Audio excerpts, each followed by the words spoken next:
Hi, welcome back to Everyday Cocktails. Today's cocktail is a new one called Tequila Zest, and the Tequila Zest has four main ingredients.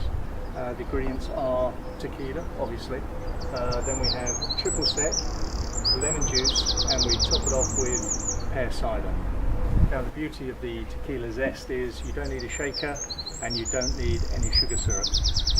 So we chill a glass down, add some ice, and the first ingredient is the 1/4 ounce of lemon juice.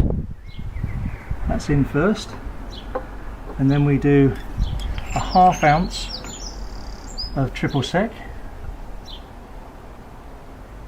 1/2 ounce triple sec in there. That gives it a nice orange burst. Then we add our tequila, and that's a full ounce of tequila.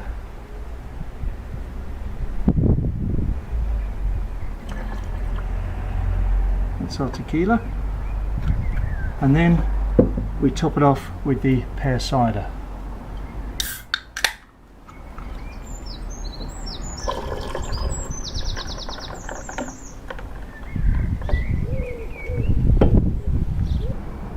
So there we have the Tequila Zest.